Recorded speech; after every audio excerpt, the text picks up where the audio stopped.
नमस्कार, जय हिंद। मैं धीरेन्द्र आज बहुत ही बढ़िया टॉपिक पे आप लोगों से बात करने वाला हूँ। हाउ टू बिकम हैप्पी, खुश कैसे रहा जाए। सबसे पहले ये देख लेते हैं कि खुश रहना इम्पोर्टेंट क्यों है, खुश क्यों रहा जाए। ईश्वर ने जितने भी लोगों को बनाया है, जितने भी जीवों को बनाया है, पशु पक्षी पेड़ पौधे सारे भी जितने भी स्पीसीज हैं, उनमें सबसे अधिक डोमिनेंट क्या है? इंसान, मनुष्य। कारण ये है कि अगर हम फिजिकल बॉडी की बात करें तो हम लोगों से अच्छी फिजिकल बॉडी बहुत सारे जीवों के पास होती है। शेर है, चीता है, तेंदुए, हाथी, वेल, ऊंट, बहुत सारे एनिमल्स हैं जो पावर में और किसी न किसी क्वालिटी में इंसान से बहुत आगे हैं। छिपकली का बच्चा क्या है, खनखजूरा तक हमें डरा देता है।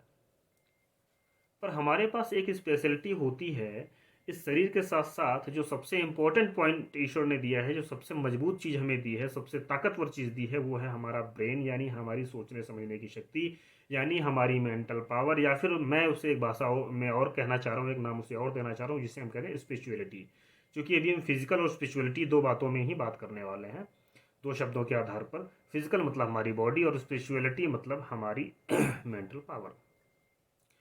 तो यदि हम देखें, सुबह से शाम तक हम खाते हैं, पीते हैं, दौड़ते हैं, भागते हैं, एक्सरसाइज करते हैं, इसके बाद नहाना धोना, बॉडी लोशन लगाना, शरीर में तेल लगाना, जो कुछ भी करते हैं, ये सारा का सारा हम मेंटेनेंस किसका करते हैं?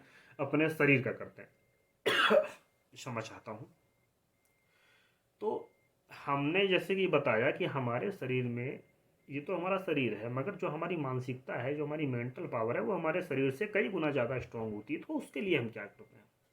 उसके लिए सबसे ज़रूरी सप्लीमेंट है हैप्पीनेस। जी हाँ, यदि आप खुश रह सकते हैं, आनंदित रह सकते हैं, प्रसन्न रह सकते हैं, तो यकीन मानिए कि एक व्यक्ति जो लाखों रुपए के सप्लीमेंट्स अपनी बॉडी पर खर्च कर रहा है, वो समझिए कि उससे ज़्यादा सप्लीमेंट अपनी मेंटल पावर को दे रहा है, यदि वो हैप्पी रहता है, खुश रहता है, प्रसन्न रहता है। इसलिए हैप्पीनेस हमारे लिए बड़ी इंपॉर्टेंट है। आज मैं आपको 3 फंडे बताने वाला हूँ कि कौन से 3 तरीके हैं जिनसे कि आप खुश रह सकते हैं।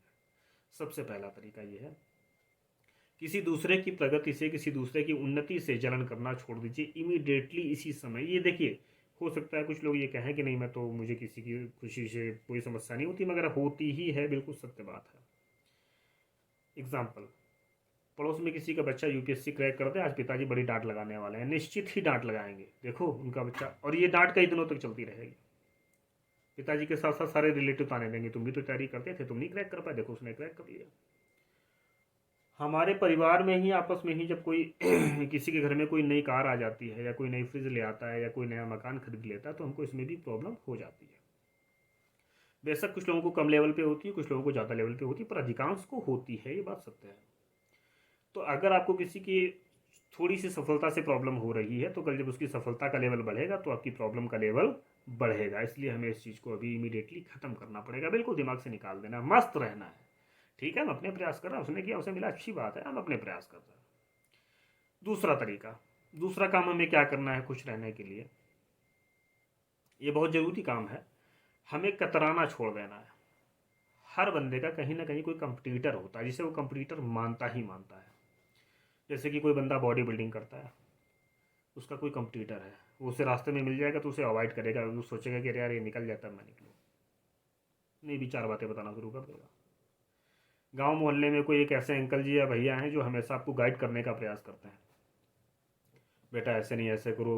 आपकी अच्छी बात बताते हैं, आपको आपकी बैड हैबिट्स के बारे में आपको मना करते हैं कि बेटा गुटखा नहीं खाना है, बेटा ऐसे मत किया करो, इन लोगों का संगति मत किया करो। आप उनको देख करके अवॉइड करने का प्रयास करोगे, उनको देखते ही टेंशन हो जाएगी, अरे यार आ रहे हैं, क्या करें, कहाँ जाएं, किस तरफ छुपें, बहुत टेंशन हो जाएगी। अरे नहीं भाई, ये ऐसे लोगों से मुक्त कंठ से मिलिए। वो लोग जो कुछ भी बताएंगे, उनसे बहुत कुछ सीखने को मिलेगा। आपका कंपटीटर हमेशा आपको कुछ ना कुछ, बेशक उसमें वो क्वालिटीज़ ना हो, मगर आपको वो बातें वो बताता है। तो ऐसे लोगों को बड़े ध्यान से सुनिए, ये लोग आपकी लाइफ में दिन प्रतिदिन इम्प्रूवमेंट करते रहते हैं, आपको तराशने का काम करते हैं। तो जिसे भी आप कंप्यूटर मानते हैं, जिन लोगों से भी आप कतराते हैं, उनसे कतराना बिल्कुल बंद कर दीजिए, ये भय अंदर से निकाल दीजिए, मुक्त कंठ से ऐसे लोगों से मिलिए। तीसरा सबसे इंपॉर्टेंट पॉइंट है, वो है हर क्षण का आनंद लेना। हर क्षण का आनंद लेना, यकीन मानिए, कई बारी हम इतने दूर का टारगेट देख लेते हैं, अपने से 10 किलोमीटर आगे का टारगेट देखते हैं और इतना ज़्यादा तीव्रता से देख रहे होते हैं कि हमें बीच के 9 किलोमीटर की दूरी में क्या क्या हो रहा पता ही नहीं चलता है। एग्जाम्पल, जैसे कि मैं एक सैनिक हूँ और जब भी कभी मैं घर छोड़ता था तो यकीन मानिए छुट्टी से निकलने के 3 दिन पहले से मेरे को एक मेंटल बुखार आ जाता था। अरे छुट्टी ख़त्म हो रही है, फिर वही लाइफ, फिर वही समस्याएं, फिर वही अकेलापन, वहाँ का रूल रेगुलेशन, अरे बाप रे। पर धीरे धीरे मेरे साथ क्या होना शुरू हुआ जब मैंने इस बात को समझा कि हमें हर क्षण का एंजॉय करना चाहिए। अब मैं क्या सोचता हूँ, अरे वाह, अब तो मैं घर से निकलूँगा, ई रिक्शा पकड़ूंगा। हाँ, बहुत दिन से ई रिक्शे से नहीं घूमा, गाड़ी वाड़ी की कोई टेंशन नहीं, ई रिक्शे से निकलूँगा। ई रिक्शे से जाऊँगा स्टेशन और वहाँ से फिर मैं पकड़ूँगा ट्रेन। हाँ हाँ हाँ, एसी के डब्बे में सफ़र करूँगा, एयर कंडीशन डब्बा होगा, ओहो हो, उसमें सोऊंगा। जब ट्रेन हल्का हल्का हिलती है उसमें भी इंजॉय करता हूँ। ये तो झूला है, बहुत महंगा झूला है, इस पे मैं लेटा हुआ हूँ, हल्का हल्का ट्रेन हिल रही है। वाह, ऐसा बिस्तर कहाँ मिलता है, कितने महीनों बाद ऐसा बिस्तर मिला है कि देखो मुझे हल्का हल्का हिल रहा हूँ मैं, बढ़िया एटमॉस्फियर है, अरे वाह। इसके बाद दिल्ली पहुंचा, दिल्ली से अपनी ड्यूटी प्लेस के लिए मैंने फ़्लाइट पकड़ी।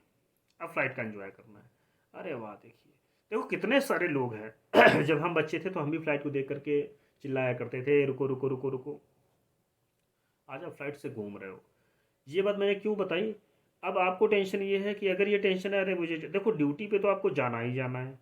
अब इसके लिए आप घर से निकले, फिर स्टेशन पहुंचे, फिर एयरपोर्ट पहुंचे, फिर ड्यूटी प्लेस पहुंचे, ये जो 2-3 दिन का सफ़र रहा आपका, इस बीच में आपने अपनी लाइफ को ख़राब कर लिया आपने, या फिर कहें अपने ऑरा को डिस्टर्ब कर लिया, प्रकाश पुंज की शीशा लेदर कर दिया आपने।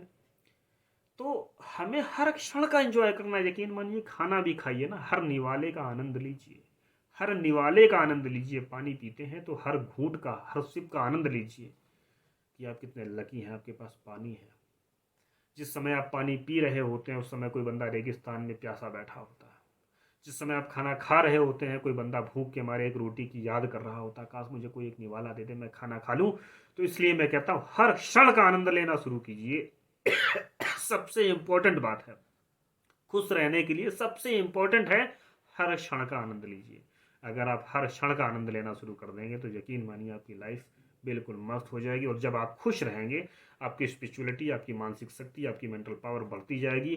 फिर आप वो कर सकते हैं जो आप, जिसकी आपने कभी कल्पना भी नहीं की थी। तो शरीर पर गुमान ना करिए, शरीर वो कुछ नहीं कर सकता है जो आपकी मेंटल पावर कर सकती है।